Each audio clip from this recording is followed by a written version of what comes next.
Good morning, students. Again, welcome back on our e-learning platform. And today I am going to deliver the lecture for CLSP BCCA 6A. Hope you all are listening the videos, and considering those videos, we will move ahead with our syllabus. In earlier lectures, we have gone through with the meaning of promoter, who is a promoter, okay, who may be the promoter. Only single individual can be a promoter, at the same time a group of a person or an association or a partnership firm can be a promoter. Promoters are supposed to be the first director of the company. Then what is promotion? The activity which is related for the promotion, which is made by the promoters, is known as promotion. Company का promotion करना है, they want to uplift, they want to set up a company, and in that starting up of a new business, what kind of documentation is required, what kind of duties which has to be performed by the persons known as a promoter, and they act as a first directors. Their name is subscribed in the memorandum of association. Those all are legal matters which are mentioned in Companies Act 2013. Every time we have to take the support and help of Companies Act 2013, and we will cover each and every point of our syllabus which is mentioned in our specific subject as per the Companies Act 2013. So before we make a move, I will just recall that what we have seen in role. What is the role of promoter? There were 6 to 7 points. What he has to do, what duties he is performing, that first of all he come up with the idea of starting of the business. Only idea is not sufficient. Then how to start that business? What is the process? So right from the idea, okay, ending up with the incorporation is the process of incorporation or formation of a company.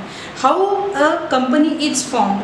Okay, before starting the business, it may be a manufacturing business, it may be a other partnership business or whatsoever. For that, what kind of formalities are required? What is the complete process that is known as corporation or incorporation or a formation of a company? Okay, then we have seen that there should be 7 minimum members for public company or 7 minimum promoters. In case of private company, there must be at least 2 members or 2 promoters for setting up a private company. And in case of one person company, as its names define, one person company, there must be one promoter, a single individual should be a promoter or a member. So continuing with that, we will see today the legal position of a promoter. As we are always discussing, and you will repeatedly hear the word statutory and judicial interpretation or judicial decisions. Now, as per the Companies Act 2013, there are various sections and under sections which are mentioned in that. So as per the section, as per the Companies Act and under section, the things which are mentioned for the legal position of the promoter. So what statutory and what is what we say it as a judiciary action or a judiciary decision taken for the legal position of the promoter. So you will find that nothing is statutory, and statutes, it means there are certain laws, okay, company laws are made, company laws are set up for specific things. For example, for insurance acts there is IRDA, okay, for insurance business IRDA, and it stands for insurance.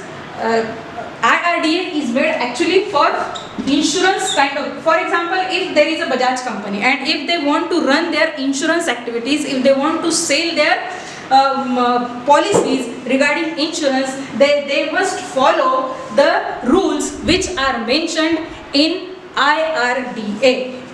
So these are the statutes, means a statutory provisions which are made as per that particular law. Okay, they have their separate acts. Likewise here in case of promoters, so what they have to do? Now the legal position of promoter, what it says, promoter is neither an agent nor a trustee, but he has to follow the fiduciary relationships with the company. he is not acting as an agent, because what agency or what agent says that he can earn a separate commission or he can earn any secret profit. Okay, but being a legal position, as we are talking about the legal position of a promoter, so he is not an agent nor a trustee, but he acts for trust and belief, which is gained or which every promoter has to raise between the group. Or for example, now fiduciary relations with the company, he should act, he should do every business which is legal, there should not be any fraud, no illegal activities should take place in the business. So he should act on trust and beliefs for the members. Okay, so fiduciary relations with the company means he is not an agent nor a trustee, but he has to follow, he has to act as a fiduciary relationships with the company. So now we will come to the liabilities of the promoter. Now promoter is liable for what? Okay, he is means again under section of Companies Act 2013. Now we have seen the legal position, but in case of liabilities of a promoter, before formation or before incorporation of the company, as every time he has to deal with ROC, register of the company, he has to give each and every information in detail, as we have seen yesterday that his functions, what are the functions of promoter. Okay, he should not make any secret profit, he should give the registered office address, then he should mention or he should reserve the name of the company with ROC, that is register of company. So while performing all these duties, while giving every detail regarding the upcoming business, what he is liable for is known as liabilities. So for furnishing false information for incorporation, if he is producing, if he is passing on some wrong information to the ROCs for furnishing a false information for incorporation, while incorporation of the business, while incorporating any company, formation of any company, if he has provided some false information, then he is liable. Liable means he is punished for, okay, because he is not following the norms of Companies Act 2013. That's why he is liable for such and such things. So misleading prospectus, okay, if he is mentioning something wrong in the prospectus. Now what is prospectus? Prospectus is a kind of document which is compulsory for every company. If a person, a promoter want to sell their shares in the market, then they have to prepare their prospectus. Each and every information is mentioned in that document regarding the sale of their investment, and that is known as shares. So he should not furnish any misleading information, any misstatements in the prospectus. If he is doing so, then he is liable. He may be punished for his wrong attitudes or for his wrong information submitted in prospectus. Then liability to account profit. Okay, again his intentions for promoting a company, his intentions in the process of promotion is wrong. It means he is hiding some information from the others while coming into contract with, while making a memorandum of association. If he is not stating the correct aims and objectives of the company, okay, any breach of contract is there, then he is liable. So he cannot make any secret profit. He has to furnish in detail information regarding the new startup of the business. So liability to account profit. Then liability at the time of winding up of the company. Once the company is set up, the company is running, but due to some reason the promoters, they want to wind up the business, they want to close down the business activity, then at that time he is liable for furnishing every detail regarding, means he has to give the reasons why the company is going to wind up. Okay, what are the reasons? If they are not fulfilling the details which are mentioned, so at that time they are liable. So at the time of winding up also, every detailed information must be provided by the promoters. Liability for preliminary contracts. Yesterday we have seen at what time the preliminary contracts are made or done.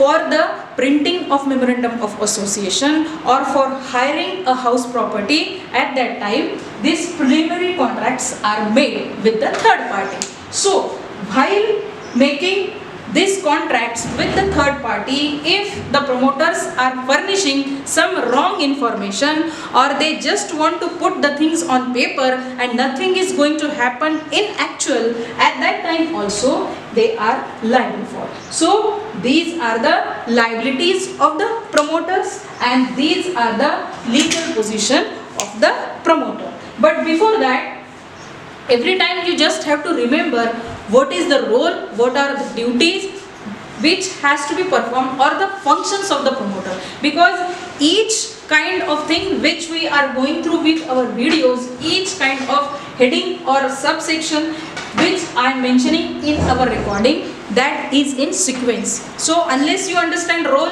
you are not able to understand the functions of the promoter. So we are going through step by step. So in that case, you need to understand the legal position, then liabilities of a promoter, when for what he is liable for or why he may be punished for, if he is doing so and so. And here what is his position, okay, statutory and a judicial interpretation, okay, that we have also seen in lifting up of corporate will also. So here we have finished the two topics. What is that? Legal position of a promoter and liabilities of the promoter. In the coming lectures we will see what are the different, maybe the formation steps, okay, and there are 10 to 12 steps which are included. It is a process, how the business incorporated, what are the essential documents which are required for the incorporation. Everything we will cover in our coming lectures for our CLSP. By the time, thank you.